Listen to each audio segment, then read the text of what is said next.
I'm sitting in the interior of Varupaksha cave on the eastern slopes of Arunachala. Ramana Maharshi lived here from about 1902 until 1915 when he moved up the hill to Skandashram. The person after whom this particular cave is named is a Virasaiva saint. Virasaivism is a branch of the Siva religion in India, who came from southern Andhra Pradesh with his co-disciple Guhainami Shivaya sometime in the 16th century and spent all of his life in this cave until he passed away. Very little is known about Varupaksha Deva, but there is one story which Bhagavan himself discovered when he was living on the mountain, and it's part of a very long hagiographical account of a large pilgrimage which Guhainami Shivaya and Varupaksha Deva undertook in the 16th century.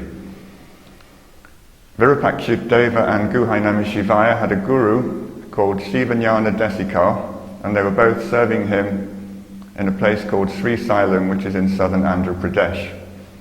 Guhainami Shivaya had a dream of Mallikarjuna, who is the presiding deity of Sri Sailam, instructing him to come to Tiruvannamalai and to teach mature devotees who were living here. He informed his guru about this, and his guru gave both him and Varupaksha Deva permission to leave and come here and settle in Tiruvannamalai. There are different accounts of what happened next, but the version I'm about to tell, or one story from it, comes from an account that Bhagavan himself found written on palm leaf manuscripts in the Guhainamashi cave when he was living there about 100 years ago. In this particular version, Guhainami Shivaya and Varupaksha Deva did a very long anti-clockwise pradakshina around India, which took several years, and just before they arrived in Tiruvannamalai, they were in a place called Poonamalai, which is quite close to modern-day Chennai. Guhainami Shivaya was in a temple there, and he was worshipping in the traditional Virasaiva way. So the Virasaivas don't do traditional temple worship. They have a lingam on a string around their neck, and when it's time for them to worship, they put the lingam on the palm of their hand and they offer a flower to the lingam in the palm of their hand. They regard the body as a living temple, and the lingam on the palm of the hand represents the deity inside the body, which is to be worshipped, and they don't do traditional temple worship. So Guhainami Shivaya was in this temple, and he took a flower and did his traditional Virasaiva puja to the lingam on his palm, and then he took the flower which had been put on that lingam and offered it to the main deity of the temple. Now that's a no-no. You don't offer second-hand flowers to God, and you definitely don't give precedence to a Virasaiva lingam in a main Shiva temple. The head priest of the temple was absolutely horrified, and he informed the king or the ruler of the country they were in that a kumbhabhishekam had to be done to purify the lingam. A kumbhabhishekam is what you do when there's been some kind of ritual impurity in your temple. Someone has offended against the purity of your deity, and you have to do a very elaborate ceremony to get it back to the status quo. Guhainami Shivaya objected, saying, I didn't contaminate your deity. I performed a proper ritual. I offered a flower to the living deity, and then that flower was then offered to your deity. I don't see what the problem is. But the priest was adamant. He said that ritual contamination had taken place. There was a big argument, and the king eventually had to intercede. And the priest was so convinced that his story, his version of the contamination was correct, that he issued a challenge to Guhainami Shivaya. He said, I will accept that what you say is true if the flower garland, which is around the lingam in the inner sanctum, flies through the air and lands around your neck.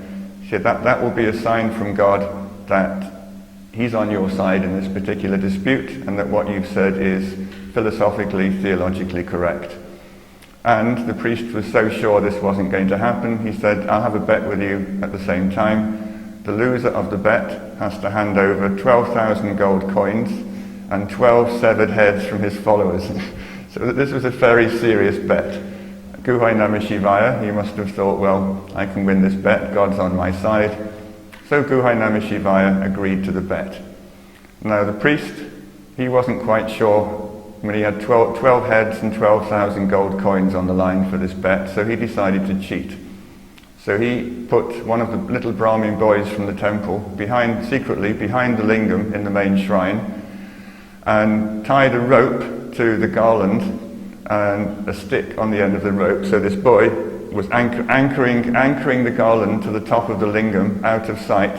So whatever miracles or tricks Guhai Namah Shivaya might try to perform, this boy was at the back holding onto the garland so it wouldn't fly through the air. And then as kind of backup insurance, he said, only my junior priests are allowed to stand in front of Guhai Namah Shivaya. I don't want him tampering with this. So he had a double security. Apart from the laws of gravity, he had one little Brahmin boy at the back holding onto the garland, and a whole row of junior priests in front to make sure there was no kind of hanky-panky going on. So, unfortunately, the plan backfired because the little boy at the back, for no reason that anyone could ascertain, died while he was holding on to this rope. So he collapsed on top of the lingam. So this in itself, if a dead body falls onto your lingam, that's it. You definitely have to perform a Kumbhabhishekam. Having a body on your lingam is very bad contamination. So this caused a bit of an uproar. The boy's body was taken out and was cremated on a nearby cremation ground. Now, while all this hubbub was going on, nobody actually saw it happen, but the garland that the boy had been holding down suddenly materialized around Guhai Namah Shivaya's neck, and also the decoration that goes on top of the lingam, it's like a kind of skull cap that goes on top of the lingam, also manifested on top of Guhai Namah Shivaya's head. So that pretty effectively won the bet for Guhai Namah Shivaya. So the priest, somewhat begrudgingly, had to accept that he'd won the bet, and then the king reminded him, you've got to hand over a large sum of money plus 12 severed heads. And Guhai Namah Shivaya said, no, I'm just happy that God's on my side, that this bet has proved the superiority of Virasaivism. He can keep his 12,000 gold coins, and he can keep the 12 heads of his priests or whoever else he was going to offer. Then the king was a bit shaken by this, but he wasn't absolutely convinced. It's a pretty spectacular miracle, but the king was still wondering whether his lifelong following of this particular religion was correct or not. So in ancient India, they have what's called a trial by ordeal. You heat up a red-hot iron bar, and you hold it in your hand, and you swear something is true. And if what you say is true, and your hand isn't burned, that's a proof that God is also on your side, and that what you say is correct. So the king said, okay, I accept, I've just seen a miracle from your God, but I want one more proof that Virasaivism is the correct, one and only true religion. This is how all the ancient hagiographies go. They're all trying to prove that their sect, their religion, is the best, and they all do it by having their followers get God to intercede on their side. So the king went up to Guhai Namah Shivaya and said, I want to heat up an iron bar, I want you to hold it up in the air, and I want you to say that Virasaivism is the one true religion and that other religions are false, and if your hand hasn't been burned after you've declared that, then I will prostrate to you and I will become a Virasaiva. At this point, Guhai Namah Shivaya had had enough of doing miracles for the day. I forgot. Backstory a little bit. The boy was miraculously restored to life. So the cremated boy somehow came back to life and ran into the temple. So this also impressed the king that Virasaivism had not only made the garland move from the lingam to Guhai Namah Shivaya's head, it had also got the ashes of the boy back to life, and he was running around again. So the one final test was that Guhai Namah Shivaya had to hold up the bar and declare that Virasaivism was the one true religion. Guhai Namah Shivaya had done enough miracles for one day, so he just nodded to Varupaksha Deva, and Varupaksha Deva nodded back and said, okay, I'll deal with this. So the king had a blacksmith come in and heat up an iron bar. And when the king was satisfied it was hot enough, he said to Varupaksha Deva, okay, pick up this bar and make the declaration. And Varupaksha Deva thought, well, this isn't really glowing super hot. I know it's very hot, it will burn any normal person, but I could pick it up and hold it, and then later they might say, oh, well, it wasn't really hot enough. So he told the blacksmith, no, heat it up some more. I want to see it really glowing, then there'll be no doubt about this. So the blacksmith went back and did a bit more bellowing. Everyone agreed it was super hot. Varupaksha Deva said, no, hotter. I want this to be the final proof. So for the second time, the bellows were pumped up until it was as glowing red hot as it possibly could be.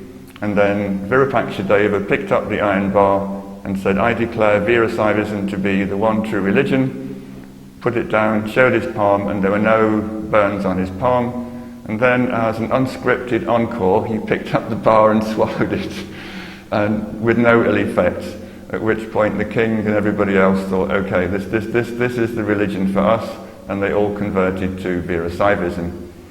Now, this is a very obscure story. I'd heard rumours of this, but I'd never found an actual source until about 20 years ago, when in the Ramanashram archives I found a manuscript that Bhagavan himself had copied from palm leaf manuscript, which he discovered about 110 years ago in Guhai Namah Shivaya cave. And this particular story was actually written on the palm leaf manuscripts that Bhagavan found there at the beginning of the 20th century.